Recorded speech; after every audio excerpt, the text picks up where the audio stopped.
അസ്സലാമു അലൈക്കും, welcome back. ഇന്നത്തേത് ഒരു മാംഗോ ഐസ്ക്രീമാണ്. 2 ഇൻഗ്രീഡിയൻസിലാണ് നമ്മളിത് ഉണ്ടാക്കിയെടുക്കുന്നത്.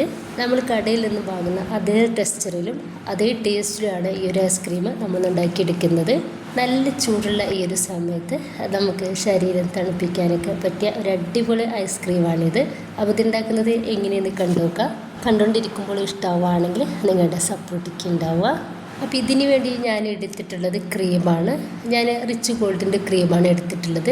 ഈ ഒരു ക്രീമിൽ 3/4 ഭാഗത്തോളം ആ ഒരു ക്രീം ഞാനിതാ ഈ ഒരു പാത്രത്തിലേക്ക് ഒഴിച്ചു കൊടുക്കുകയാണ്. ഈ ഒരു ക്രീം തന്നെ വെച്ചിട്ട് ചെയ്യണമെന്ന് നിർബന്ധമൊന്നുമില്ല. ഈ ഒരു റിച്ച് ഗോൾഡ് ആകുമ്പോൾ ഭയങ്കര ടേസ്റ്റാണ് നമ്മുടെ ഐസ്ക്രീമിന് ഉണ്ടാവുക.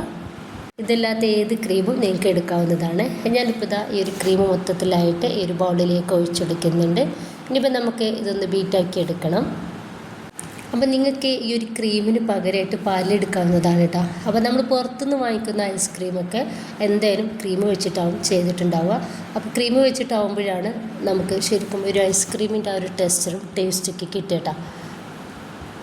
ഈ ഒരു ക്രീം നമ്മൾ കേക്കിലേക്കൊക്കെ ബീറ്റാക്കി എടുക്കുന്ന അത്രയും തിക്കായിട്ട് വേണ്ട, ചെറിയൊരു ലൂസായിട്ടാണ് നമ്മൾ ഈ ഒരു ഐസ്ക്രീമിലേക്ക് ക്രീം ബീറ്റ് ചെയ്തെടുക്കുന്നത്. അപ്പോൾ ഈ ഒരു രീതിയിലാണ് നമുക്ക് വേണ്ടത്. ഈ ലൂസായിട്ട് നിൽക്കുന്ന സമയത്ത് ഇതിലോട്ട് മാംഗോൻ്റെ എസൻസ് 2-3 ഡ്രോപ്സ് ഞാനിതാ വെറ്റിച്ചെടുക്കുന്നുണ്ട്.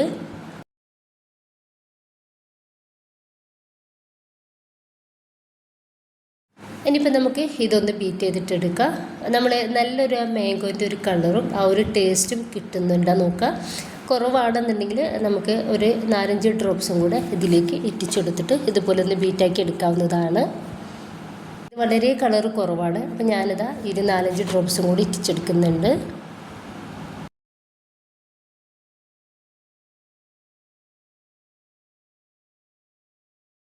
ഇപ്പം നമുക്കിത് ആ ഒരു കളറിൽ ഒന്ന് റെഡി ആയിട്ട് കിട്ടിയിട്ടുണ്ട്. ഇനിയിപ്പോൾ നമുക്ക് ബീറ്ററൊന്ന് ഓഫ് ചെയ്യാം. ഇനിയിപ്പോൾ ഞാനിതാ ഇതുപോലെ ഒരു ബൗളിലേക്ക് ആക്കി കൊടുക്കുന്നുണ്ട്.